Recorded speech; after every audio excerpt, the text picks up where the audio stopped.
নমস্কার, আমি ডাক্তার প্রকাশ Mallick, consultant homeopath. দীর্ঘ 38 বছর ধরে হোমিওপ্যাথি চিকিৎসার সঙ্গে যুক্ত আছি।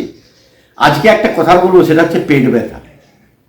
যে কোনো ব্যথা হয়নি এমন কোনো মানুষ নেই, আর পেট ব্যথা একটা কমন। এবং আমরা অনেক সময় যখন স্কুল যেতাম না বা ইচ্ছে করতো না, স্কুলের পড়া হয়নি বলে, তখন পেট ব্যথার ভান করতাম। এখনো পর্যন্ত পেট ব্যথার কোনো যন্ত্র আবিষ্কার হয়নি যে ব্যথাটাকে নিরসন করা যায়।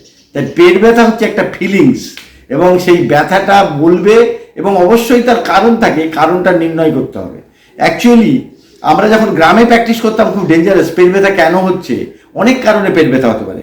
যদি তার গ্যাস্ট্রিক হয় তার জন্য হতে পারে, পায়খানা হলে হতে পারে, আমাশা হলে হতে পারে।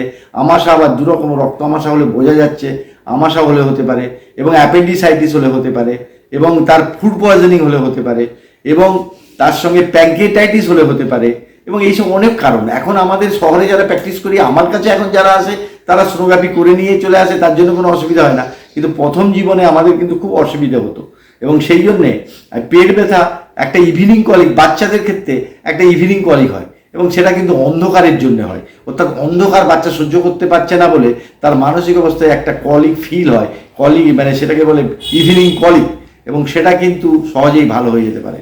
আর পেট ব্যথার কারণ মা কিন্তু বেশি বুঝতে, অনেক সময় খিদে পেলে বাচ্চা কাঁদে, সেটা মা বুঝতে পারবে ওর খিদে পেয়েছে কিনা।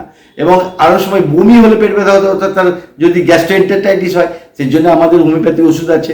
এবং আর রাত্রের দিকে যদি হয় তাহলেও হতে পারে। বমি হলে আলাদা ওষুধ আছে। অ্যাপেন্ডিসাইটিস হলে তার একটা পার্টিকুলার পয়েন্ট আছে, এবং সেই পয়েন্টে কেমন করে ব্যথা এবং সেই কোন অংশে ব্যথা, এবং সেটার জন্য ব্যথা হতে পারে।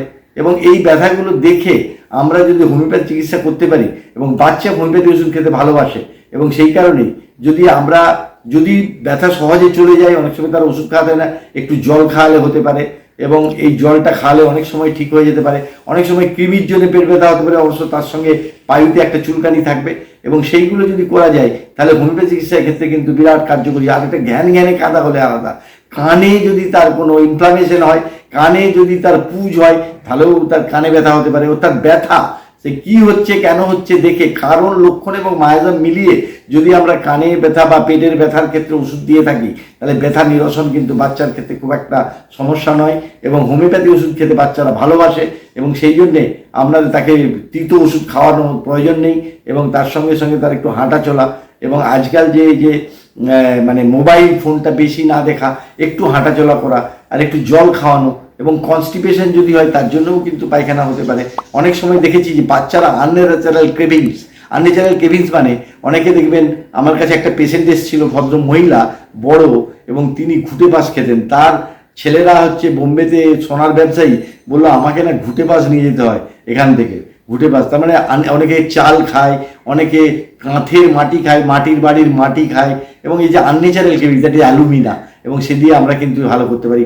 Unnatural cravings for the unnatural things, এবং সেইগুলোও কিন্তু আমরা ভালো করতে পারি। সেরকম বাচ্চার যদি অনেক সময় চকখড়ি খায়, এবং সেই চকখড়ি খায়, এইগুলোতে অ্যালুমিনা হতে পারে।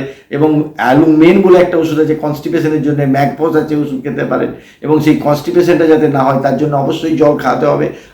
আর আগেই বলেছি, লক্ষণ, কারণ এবং মায়াজান মিলিয়ে যদি আমরা ওষুধ দিই, তাহলে বাচ্চার পেট ব্যথার হাত থেকে নিরসন, এবং বাচ্চার মুখে হাসি ফোটানো অস্বাভাবিক নয়। আর বাচ্চার হাসি আমাদের যে কত কাঙ্ক্ষিত, সেটা যেমন অভিভাবক এবং আমি একজন চিকিৎসক হিসাবে বলি যে একজন পেশেন্টের হাসি আমার কাছে নোবেল পুরস্কারের থেকেও বেশি। এবং সেই প্রেক্ষিতে বলতে পারি, ব্যথা যে কমানোর জন্য হাজার ওষুধ আছে, এবং কিছু না পারলেও আপনি বাড়িতে একটা ম্যাকফস 6x বা 3x রাখতে পারেন।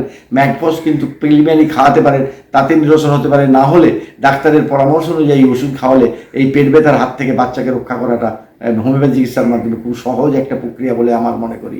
যাই হোক, আপনারা ভালো থাকুন, আপনার বাচ্চা ভালো থাকুন, অপরকে ভালো থাকতে সাহায্য করুন, এবং আমাদের এই ভিডিওগুলো যদি ভালো লাগে লাইক করবেন, শেয়ার করবেন, কমেন্টস করবেন, এবং আমরা আরও নতুন ভিডিও করতে অনুপ্রাণিত হব। সবশেষে ভালো থাকুন, আপনারা অপরকে ভালো থাকতে সাহায্য করুন। নমস্কার।